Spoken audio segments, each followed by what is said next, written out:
Quiet, please. Quiet, please.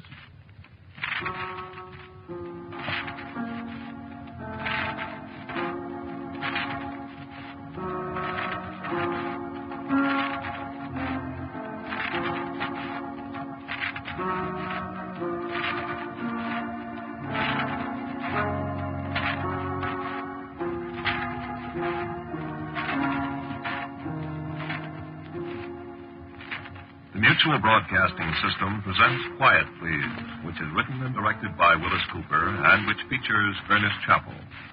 Quiet, Please for tonight is called The Room Where the Ghosts Live.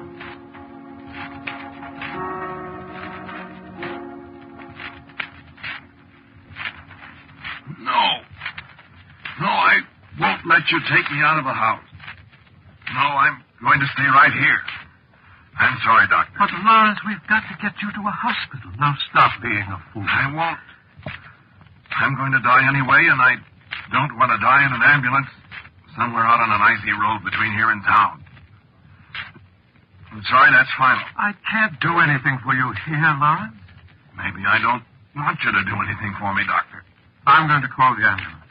How? By telephone, of course. The telephone isn't working. Oh, that's right, I forgot. That's funny, isn't it? What? What a couple of days of snow can do. No lights, no heat, no water. Just like the days when they lived here. When who lived here? The ghosts. Open your mouth. What for? Thermometer. I'm not raving, Doctor. Well, let's see anyway. Feel any pain? Sure. Worse than it was? Little.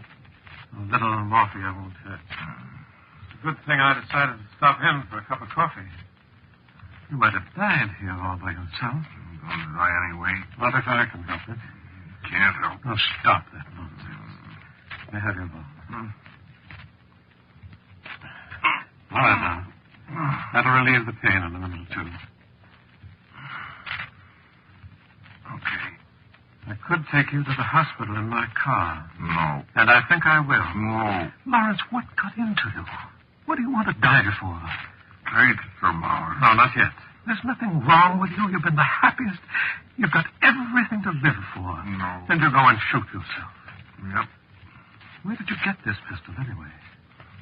Gift. Didn't you know it was loaded? Sure. That powder and ball have probably been in there for 50 years. Longer than that. What? Longer than that. Well, there's no telling what kind of infection you can get from that bullet. No. Don't die, asshole. Let's see that thermometer. High temperature, huh? Yeah, it's just pretty high.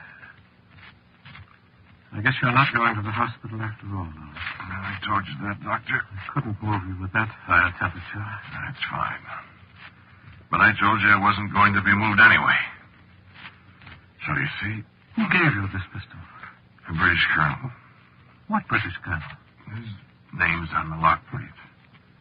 Lieutenant Colonel Robert Charles Graves, 17th Regiment of Foot, 1774.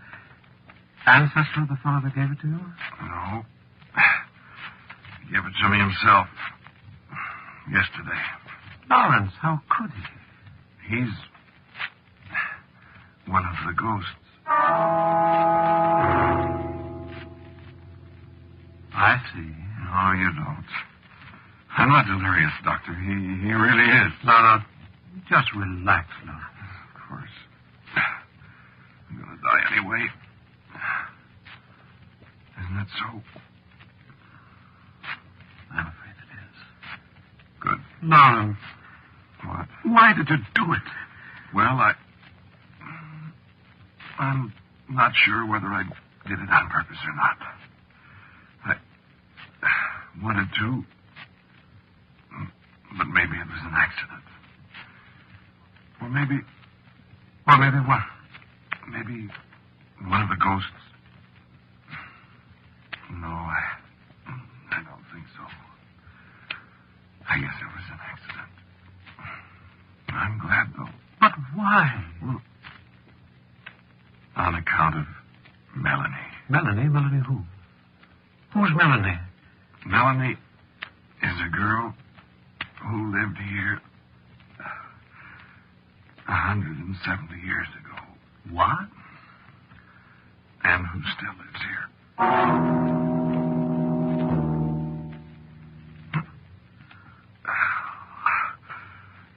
It hurts quite a bit, Doctor. You want me to give you some more morphine? I guess not. No. I want to tell you things. Well... You won't believe me, of course. You think my mind's wandering. Don't you? Lie. What difference does it make? Yeah, that's right. Nothing makes any difference now. A fellow takes a long time dying, doesn't he? After a while, we're the time, huh? Pretty soon, I'll be a ghost, too. See Melanie. I'd like a little drink of brandy. Oh, just a second. Oh, here, now take it easy. Thanks. Good brandy.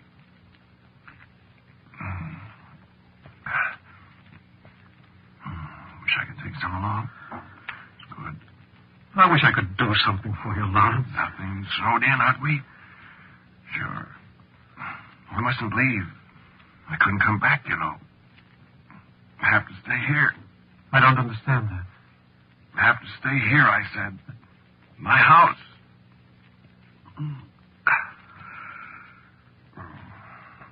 What was I talking about? The ghosts. Oh, yes. So I tried to keep the house like it was in the old days, see, all by myself. Been fun. And then noises. Heard noises. What kind of noises? People beating on door, rattling the latch. Every night. I'm not afraid, Doctor. I know, Lawrence. Well, I got up, went all over the house. Noises stopped after a while. It wasn't a dream? No dream. Beating on a door someplace. Always sounded like it came from right over there. You see? Well, there isn't any door there, Lawrence. That's what I thought. My hands are cold. I'll build up the fire. No. I know what it is. Haven't got much time, huh? Have I? No, Lawrence, you haven't got much time, old man. I have to hurry. Shut your eyes so you can see what I saw. I mean, I didn't see it, because it was dark. So, when you shut your eyes, you feel the way I felt. Huh? All right, Lawrence. I walked all over the house, lights on. No sound, no hammering on door. No door. I turn off the lights, it starts again. From right over there. I turn on the lights, no door, no noise. And then I get an idea. I turn off the lights again. I walk over where the sound comes from. And there is a door. And I think I hear a woman crying. And footsteps and furniture being shoved around. I said I wasn't scared, didn't I? Well, I was then. You'd be scared, too. Finding a door where there isn't any door and there's somebody on the other side. But that's the outside wall of the house, Lawrence. No. What? There's a room there. The room where the ghosts live. You see? No, I don't. I didn't know it, too. You got your eyes shut? Yes. If you could hear the noise, like I heard it. Rattle pounding. people pushing their shoulders against the locked door. And I could smell smoke. You see, I didn't know about the ghosts then. Well, how do you know now? I'm trying to tell you. I'm sorry. Keep your eyes shut. I want you to feel the way I felt. Believe. I reached for the lights again. I turned them on. Nothing happens, just nothing. Except pounding on the door. Slower now.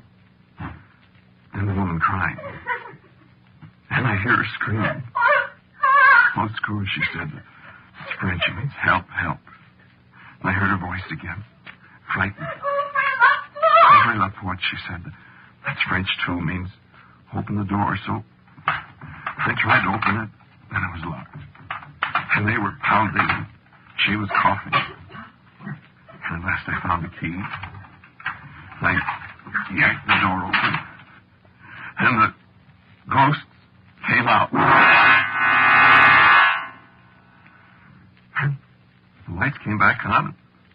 There wasn't any door. There wasn't anybody in the room but me. But then I heard something. Somebody walking across the floor down the hall. So I turned and went down the hall after the footsteps now, down toward my room. Then I stopped dead. Because the door to my room closed and somebody locked it. You dreamed that? No. It was locked from the inside. So was every other door in the house. That couldn't be. Try the doors.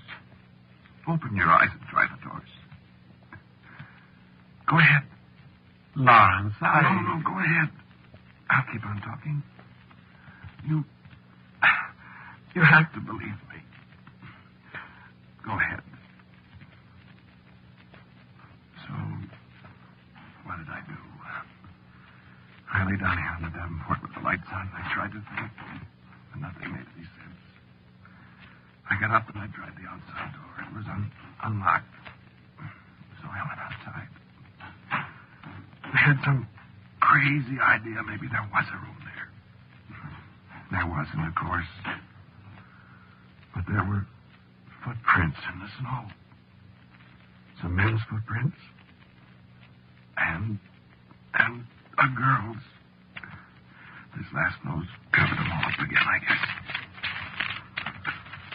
Well, what about the doors, Doctor? They're locked. From the inside. You see? Did you hear anything? Did you? Well, I thought I heard someone moving. As if I'd awakened somebody. But it was probably my imagination. No, it wasn't. Look. Sit down. Oh, I'm getting so tired. Would you? No, Randy. No. So I came back in, and I sat down. And I hardly noticed that the lights were off again, and then I heard something else. And I said, "Who's that?" And a woman's voice answered me in the dark. I'm Melanie. Well, who's Melanie? Once I was a maid in this house in the time of the war, when the soldiers were captured on Christmas night at Trinity. And these escaped and came here to be hidden by Monsieur Maurice. For he was no patriot, and they were kept... You'd think I'd be surprised, but I wasn't very. I didn't interrupt her. She went right on telling me how Morris was a loyalist, and how he hid the officers, and how the neighbors suspected him and spied on him. Then Monsieur Maurice must go away, you see. And I was left alone to bring food to the poor soldiers. And there was a night when I took their food to them. And when I would go from the room, I found the door to be locked from the other side. But soon we smelled the smoke of the fire. For someone had set fire to the house to destroy the men. And we beat upon the door, but it did not avail us. And so we perished in the fire, I and the British officers. And there was none to know our fate. and for our sins, we are bound forever to this house. Although I have not sinned so very greatly. And I would thank you for releasing us from that room. For so many times we have cried out, yet no one would open the door. And I opened the door, but now all my doors are locked against me. Yes. They say it is their house now, and no man can open the doors again. I think we'll see about that. They say you must go away. Well, I'm not going away. I should be sorry when you go away. You would? You have released us. I am grateful. Thanks. I think they'd be grateful, too. They are soldiers, monsieur, and they have not forgotten the manner of their death. This is their revenge, that no man shall live in this house. Well, that's fine. I'm to be chased out of my house by a bunch of ghosts. It is so, monsieur. How do you feel about it? I could wish you could always be here, monsieur. So? Yes, monsieur. But it cannot be. Unless... Unless what? It cannot be. If I turned on the lights, could I see you? No, monsieur. The eyes of the living cannot see us. What did you look like? I did have blue eyes, monsieur. And my hair was black. And I was not very tall. And my feet were very small. And your clothes? Once I had a gown of taffety. And it was blue, like my eyes, I remember. And there was a cap of lace for my grande there in between. And I was struck with a sudden impulse to see this girl with the black hair and the taffety dress that matched her eyes. And I jumped up and snapped the lights on. And the room was empty. And so I knew I'd be dreaming. Oh, cool. But I wasn't dreaming, my friend. She came to me the next night. And the next. Oh, it's so cold. Am I dying now? Is this what it feels like? Here, take a little sip of this. Oh.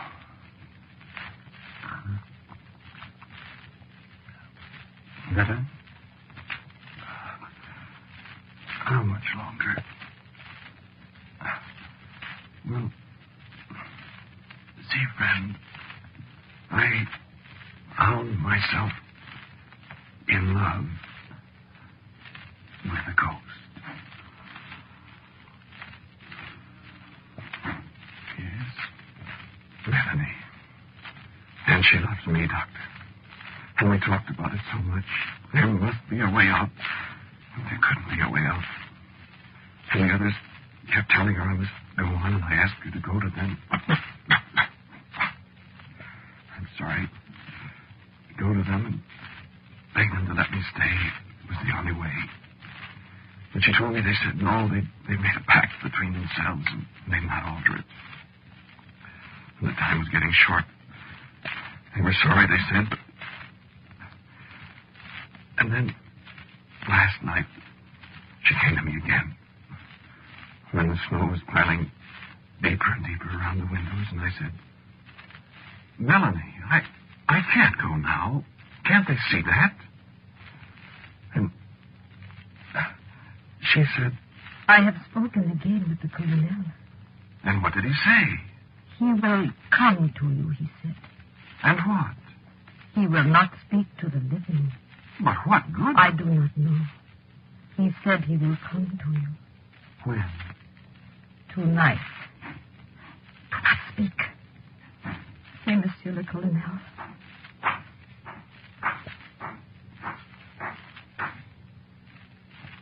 I have the honor to present Monsieur the Lieutenant Colonel Robert Charles Graves of His Majesty's 17th Regiment of Foot. Monsieur, the colonel, wishes me to present his compliments to you and to say to you that he has taken counsel with his fellow officers. No, do not speak. Monsieur le Colonel wishes me also to say that he and his fellow officers have come to a decision in the matter of yourself. They honor you for your devotion to me, and they beg leave to supply you with the means of assuring you permanent residence in this house. Monsieur, the Colonel begs you to accept as a token of his esteem this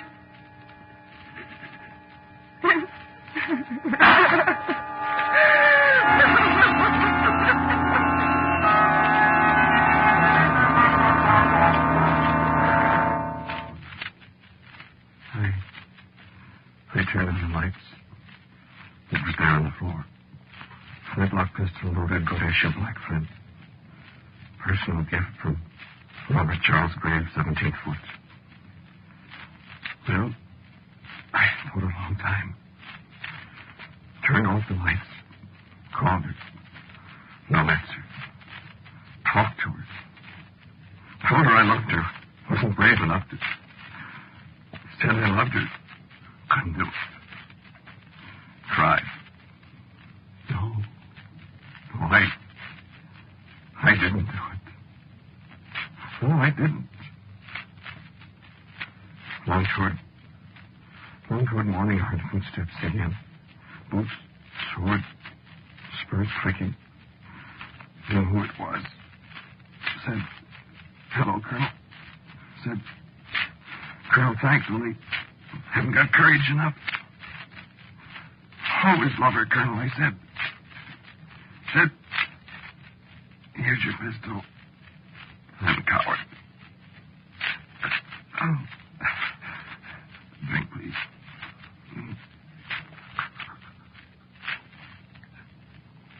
And then I wake up here. Daylight. See? If Colonel Graves good enough fellow show me way out. Good enough fellow pull trigger for me. Hello. Melanie, in your blue taffety dress. And your blue eyes. And your black.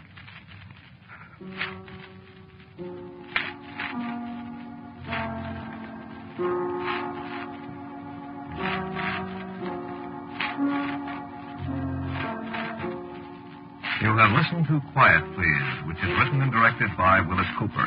Lawrence, the man who spoke to you, was Ernest Chappell. And Melanie was Claudia Morgan. The doctor was played by James Van Dyke. Our sound effects by Albert April. Music for Quiet Please, except for our theme, which is from the Allegretto movement of the César Franck Symphony in D minor, is composed and played by Albert Berman. Now, for a word about next week's Quiet Please, here is our writer-director, Willis Cooper. Baker's Dozen is the title of next week's story, the story of One Man, Two Men. This is the Mutual Broadcasting System. Spooky Ventures is the home for spooky content and spooky merchandise on the web. Check it out today at spookyventures.com. And remember, always keep it spooky.